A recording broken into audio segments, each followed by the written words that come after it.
네, 중학교 1학년 0702 현대소설 1강 치숙 채만시 보강 영상 시작하도록 하겠습니다. 자, 치숙 요 제목의 뜻은 어리석은 아저씨라는 의미고요. 자, 한마디 박스 같이 봅시다. 사회주의 운동 때문에 감옥살이를 하거나 폐인이 된 지식인과 그래서 이 지식인이 요 아저씨 삼촌을 얘기하는 거고요. 그를 비판하는 조카, 이 조카가 소설에서 나라는 친구로 나오게 됩니다. 이 나가 이 아저씨를 계속해서 비판을 하는 그런 내용이에요. 그래서 조카를 통해 당시 지식인의 좌절을 그리면서 일제강점하에 현실 수능적 삶의 태도를 풍자적인 수법으로 그리고 있는 소설이다. 그래서 지금 이 소설의 배경은 일제강점기 시대다라는 거. 그 다음에 시점은 1인칭 관찰자 시점입니다.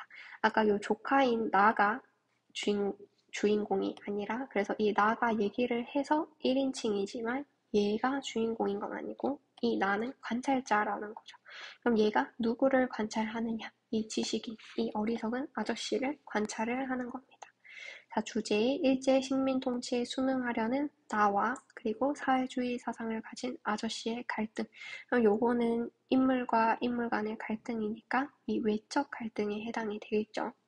자, 작품 줄거리를 한번 같이 봅시다. 화자인 나는 사회주의 운동을 하다 징역살이를 하고 나와서 지금은 폐병으로 알아 누워있는 아저씨를 소개를 합니다. 나는 대학교까지 나와서 전과자가 된 아저씨와 폐인이 된 남편을 수발하는 어질고 부지런한 아주머니 모두 답답하기 이를 데 없다고 생각한다. 나는 일본인이 운영하는 상점의 종업원으로 곧 자립해서 일본에 가서 살고자 한다. 그래서 이 나는 지금 이 일제강점기 시대에 일본인이 운영하는 가게에서 일하고 또 곧 일본에 가고자 하죠. 좀 친일적인 태도를 가지고 있는 인물로 그려지고 있습니다. 자, 그러나 이런 나의 계획은 아저씨 때문에 방해를 받는다. 그래서 나는 아저씨의 한심한 행태를 정면에서 비판을 합니다. 그러나 아저씨는 오히려 나가 세상 물적, 즉 세상을 움직이는 힘을 모른다고 힐난을 한다. 요 힐난이 우리 비슷한 단어 비난이 있죠. 근데 그 비난보다 조금 더 이렇게 트집을 잡아가지고 거북할 만큼 따지고 드는 것, 그것을 이제 힐난하다라고 얘기를 합니다. 또 중요한 어휘니까 필기 하나 해놓읍시다. 그 다음 나는 아저씨 같은 사람은 빨리 없어져야 한다고 생각하지만 자꾸 살아나서 걱정이다. 자, 그러면은 여러분이 이 소설을 먼저 읽었다고 생각을 하고 중요한 부분만 한번 같이 보도록 하겠습니다. 만약에 안 읽었으면 영상 잠시 멈춰놓고 한번 읽어보면 좋겠습니다. 자, 여기 밑에 보면은 그래서 이제 이 조카인 나가 설명을 쭉 하는데요. 이 아저씨는 대학교까지 졸업한 아주 지식인입니다. 그런데 이제는 기껏해 먹을 거란 막노동, 막벌이 노동밖에 없고 보통 학교 4년 겨우 다니고서도 시방 앞길이 환히 트인데게 나대면 꼬즈카이만도 못하다.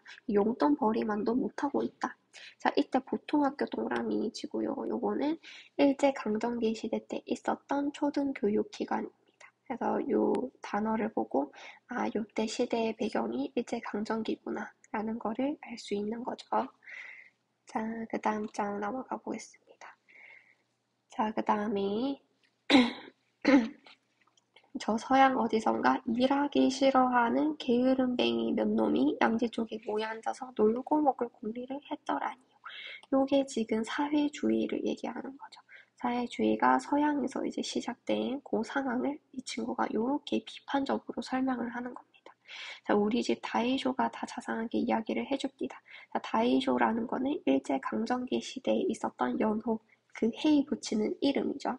그래서 이 친구가 또 친일적인 태도를 가지고 있다는 거 알려주고요. 걔 그 녀석들이 서로 군우하기를 자, 이 세상에는 부자가 있고 가난한 사람이 있고 하니 그건 도무지 공평한 일이 아니다. 그래서 이 사회주의 하는 사람들은 누구는 부자고 누구는 가난하고 이거는 있을 수 없는 일이다. 공평하지 않다. 그래서 사람이란 건 이목구비하며 사지육신이 같고 평등한데 그게 말이 되느냐. 그러니 부자가 가진 거를 우리 가난한 사람이 다 같이 고르게 나누어 먹어야 한다. 자, 그래서 우리 또 자본주의랑 사회주의랑 비교를 간단하게 해볼까요? 자, 자본주의는 만약에 이런 자본이 있다. 그러면은 능력이 많은 사람이 그만큼 많이 가져가고 능력이 적은 사람이 그만큼 조금만 가져가고.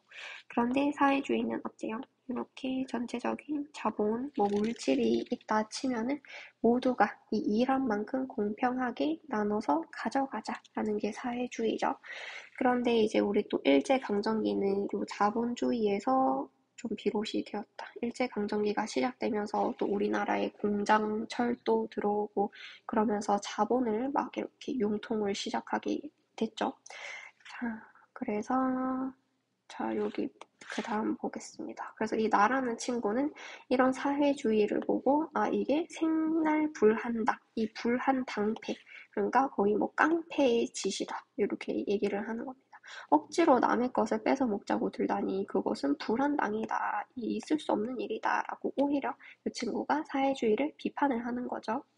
자, 그런데 이때의 특징을 한번 좀 보도록 하겠습니다. 여러분도 이 특징 옆에 날개에다가 같이 필기해 볼게요.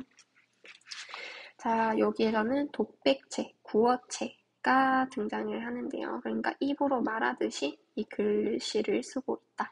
그래서 이것을 통해서 풍자의 성격을 드러내고요.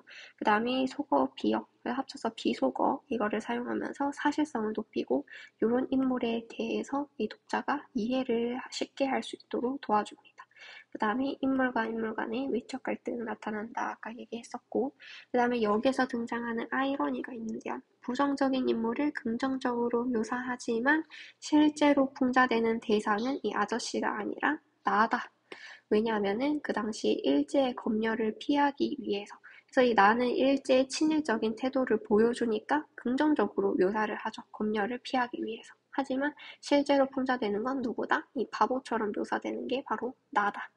그래서 여기 또 이 나가 아저씨를 비판을 하죠. 그런데 이 착한 친구가 비판을 한다. 그러면은 그 비판받는 대상이 나쁜 애구나. 이렇게 알 수 있겠지만 우리는 이 글을 쭉 읽으면서 이 나라는 친구가 친일적인 태도를 가지고 있는 조금 부정적인 인물이라는 걸 알게 됩니다. 그러니까 이 부정적인 인물이 비판하는 사람은 그럼 그 반대겠죠. 그럼 얘는 긍정적인 인물이겠구나.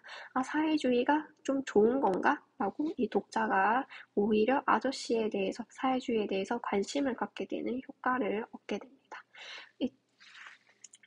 그래서 나는 이때 신뢰할 수 없는 화자가 되어서 독자는 나의 말을 의심을 하게 됩니다.